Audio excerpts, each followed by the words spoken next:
নমস্কার বন্ধুরা, আজকে আমি রাষ্ট্র ও তার সংজ্ঞার ওপরে কয়েকটি শর্ট কোশ্চেন নিয়ে আলোচনা করছি। প্রদত্ত কোনটি একটি রাষ্ট্র? সিকিম, ভুটান, পশ্চিমবঙ্গ, বিহার। দেখো কোনটাতে, সবকটাতেই কিন্তু নির্দিষ্ট ভূখণ্ড আছে, জনসমষ্টি আছে, সরকার আছে, তারপরে স্থায়িত্ব আছে। তো কি নেই? সিকিমে, পশ্চিমবঙ্গে, বিহারে সার্বভৌমত্ব নেই, কিন্তু ভুটানে কিন্তু আছে, তাই ভুটান হলো একটি রাষ্ট্র। আচ্ছা, রাষ্ট্রের একটি অপরিহার্য উপাদান হলো সরকার। আচ্ছা, সবগুলোই দরকার, কিন্তু এখানে যে ছটার মধ্যে এই সরকার হচ্ছে অপরিহার্য উপাদান। আর একজন ব্যক্তির সঙ্গে একই সঙ্গে সদস্য হতে পারেন, একজন ব্যক্তি একই সঙ্গে সদস্য হতে পারেন একাধিক কোথায়? সংগঠনের। রাষ্ট্রের কিন্তু হতে পারে না। সম্মিলিত জাতীয় পুঞ্জ হলো রাষ্ট্রীয় সংঘ। তারপরে কি আছে? একজন ব্যক্তি একই সঙ্গে কটি রাষ্ট্রের সদস্য হতে পারেন? অবশ্যই একটি। নেক্সট, রাষ্ট্র ও অন্যান্য সংঘের মধ্যে নির্ধারণ করা প্রধান উপাদান হলো সার্বভৌমত্ব। সার্বভৌমত্ব কিন্তু অন্যান্য সংঘের থাকে না। রাষ্ট্রের সার্বভৌমত্ব কীরূপ? বাহ্যিক ও আভ্যন্তরীণ। তারপরে কি?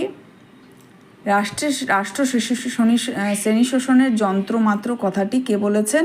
মার্কস। নেক্সট, একজন নাগরিকের পক্ষে বাধ্যতামূলক কোনটি? রাষ্ট্রের সদস্যপদ। রাষ্ট্রের আদর্শবাদী সংজ্ঞা কে দিয়েছেন? হেগেল।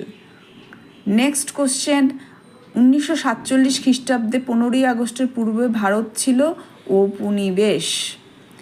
নেক্সট, আধুনিক সমাজে সৌধের শীর্ষবিন্দু হলো রাষ্ট্র। কে বলেছে? ব্র্যাডলি। নেক্সট, রাষ্ট্রের প্রধান বৈশিষ্ট্য হলো সার্বভৌমিকত্ব। প্রদত্ত কোনটি একটি রাষ্ট্রের সম্মিলিত জাতীয় পুঞ্জ না পশ্চিমবঙ্গ, উড়িষ্যা, বাংলাদেশ? কোনটা একটি রাষ্ট্র? অবশ্যই বাংলাদেশ। নেক্সট, রাষ্ট্রের সবচেয়ে গুরুত্বপূর্ণ উপাদান হলো সার্বভৌমিকত্ব।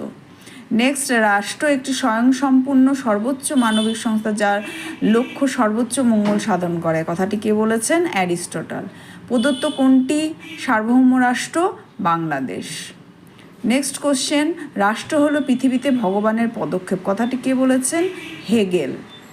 রাষ্ট্রের প্রাণস্বরূপ হলো সার্বভৌমিকত্ব। তারপরে রাষ্ট্রের সর্বাধিক গ্রহণযোগ্য সংজ্ঞা দিয়েছেন গার্নার। নেক্সট কি? নির্দিষ্ট ভূখণ্ডে রাষ্ট্রের আবশ্যিক উপাদান নয়। নির্দিষ্ট ভূখণ্ড রাষ্ট্রের আবশ্যিক উপাদান নয়, কথাটা কে বলেছেন? সিলি।